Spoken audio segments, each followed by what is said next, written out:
Hai, perkenalkan nama saya Ariel Manulu Tapea dengan NIM 2303060042 dari Prodi Peternakan Stambuk 2023. Di sini saya akan menjelaskan dan menggambarkan saluran reproduksi unggas jantan dan betina, juga menjelaskan proses pembentukan telur dan lama waktunya.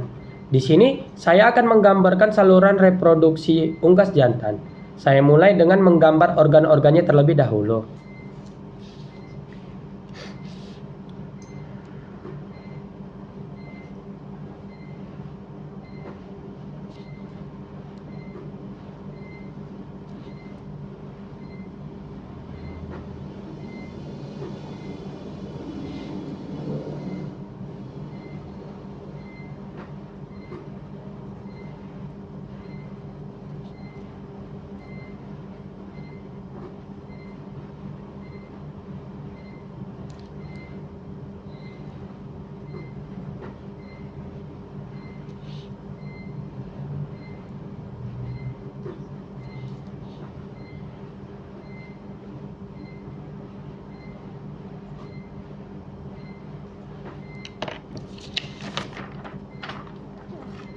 Pertama-tama saya menggambarkan sepasang testis.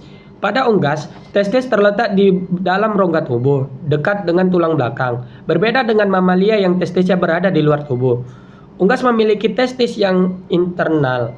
Organ ini berperan dalam produksi spermatozoa serta hormon testosteron. Umumnya, testis sebelah kiri berukuran lebih besar dibandingkan yang kanan. Sperma yang dihasilkan testis kemudian bergerak menuju epididymis, yaitu saluran berlekuk yang menempel pada testis.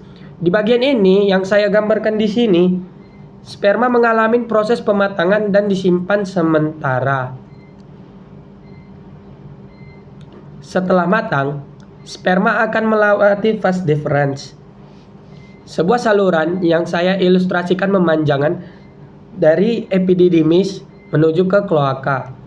Fungsi utama vas deferens adalah mengantarkan sperma dari epididymis sampai ke kloaka. Terakhir, sperma akan mencapai kloaka. Kloaka merupakan saluran akhir yang menjadi titik pertemuan tiga sistem utama, yaitu sistem pencernaan, sistem ekskresi, dan sistem reproduksi. Saya menggambarkan kloaka ini berada di bagian tengah tubuh unggas. Saat proses kawin berlangsung, kloaka jantan menyentuh kloaka betina dalam suatu proses yang dikenal sebagai cloacal kiss.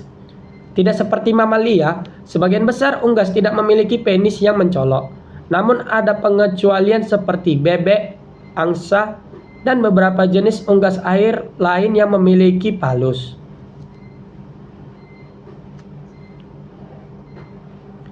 Selanjutnya, saluran reproduksi unggas betina.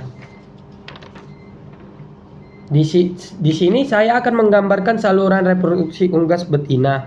Saya mulai dengan menggambar organ-organnya terlebih dahulu.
Proses dimulai dari ovarium. Pada unggas dewasa, biasanya hanya ovarium sebelah kiri yang berkembang dan berfungsi, sedangkan ovarium kanan mengalami penyusutan atau tidak aktif. Saya menggambarkan ovarium ini terletak dengan tulang belakang. Di dalamnya terdapat banyak folikel dengan ukuran bervariasi, masing-masing mengandung sel telur pada tahap perkembangan yang berbeda. Ovarium berperan dalam produksi sel telur serta hormon estrogen dan progesteron. Saat sel telur telah matang, ovulasi terjadi. Sel telur dilepaskan dan ditangkap oleh infundibulum. Berbentuk seperti corong yang saya ilustrasikan di sini. Bagian ini berfungsi menangkap sel telur dan juga merupakan lokasi terjadinya pembuahan jika terdapat sperma. Setelah itu, sel telur melanjutkan perjalanan ke magnum. Bagian terpanjang dari saluran oviduk yang saya gambarkan di sini, di magnum, sebagian besar albumen atau putih telur dibentuk dan dilapisi mengelilingi kuning telur. Berikutnya, telur bergerak menuju isthmus, yaitu bagian oviduk yang lebih sempit. Seperti yang saya ilustrasikan di sini, di gambar ini terbentuk dua lapisan membran telur, membran bagian dalam dan membran bagian luar. Setelah melewati isthmus, telur masuk ke uterus atau yang dikenal juga sebagai sel gland. Saya gambarkan uterus sebagai bagian yang lebih lebar. Disinilah cakang telur terbentuk yang terdiri dari kalsium karbonat yang dihasilkan oleh kelenjar di dalam uterus. Bagian terakhir dari saluran reproduksi adalah vagina. Vagina yang saya gambarkan menghubungkan uterus ke kloaka. Vagina berperan sebagai saluran keluarnya telur dan juga tempat penyimpanan sperma dalam struktur yang disebut sperm host glands. Akhirnya telur dikeluarkan melalui kloaka yang sama seperti pada jantan, menjadi tempat bermuaranya sistem pencernaan, ekskresi, dan reproduksi. Selanjutnya, di sini saya akan menjelaskan proses pembentukan telur dan waktu yang dibutuhkan. Sekarang saya akan menjelaskan proses pembentukan telur dan waktu yang dibutuhkan dalam setiap tahapnya. Proses dimulai dengan ovulasi, yaitu pelepasan sel telur yang telah matang dari ovarium yang dilepaskan berupa kuning telur atau disebut juga yolk. Bersama dengan germinal disk, proses ovulasi ini dikendalikan oleh hormon LH yang diproduksi oleh kelenjar hipofisis. Setelah ovulasi, sel telur ditangkap oleh infundibulum. Disinilah pembuahan atau fertilisasi dapat terjadi jika terdapat sperma, tepatnya di area germinal disk. Sel telur hanya berada di infundibulum selama kurang lebih 15 hingga 30 menit. Selanjutnya, sel telur bergerak ke bagian magnum. Di magnum, pulti telur atau albumen mulai terbentuk dan melapisi kuning telur. Proses ini berlangsung selama 3 jam. Dari magnum, telur bergerak ke isthmus.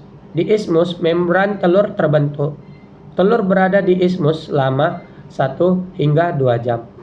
Setelah itu, telur masuk ke uterus. Di uterus inilah telur menghabiskan waktu terlama, yaitu sekitar 18 sampai 20 jam. Selama berada di uterus, terjadi 2 proses penting, yaitu penambahan cairan ke putih telur yang disebut plumping dan pembentukan kerabang telur. Kerabang telur terbentuk dari pengendapan kalsium karbonat secara bertahap. Terakhir, telur melewati vagina hanya dalam hitungan menit. Di vagina, lapisan kulit kula ditambahkan sebagai pelindung terakhir sebelum telur keluar melalui kloaka. Jadi total waktu dari ovulasi sampai telur keluar adalah sekitar 24 sampai 26 jam. Karena proses yang cukup panjang ini, unggas biasanya bertelur dengan interval sekitar 24 sampai 27 jam dan biasanya terjadi di pagi hari.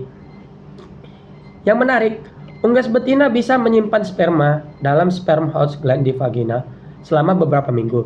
Ini memungkinkan unggas betina untuk menghasilkan telur fertil selama beberapa waktu setelah 1 kali perkawinan. Demikianlah penjelasan tentang sistem reproduksi unggas jantan dan betina serta proses pembentukan telur. Semoga penjelasan ini bisa bermanfaat untuk kita semua. Terima kasih.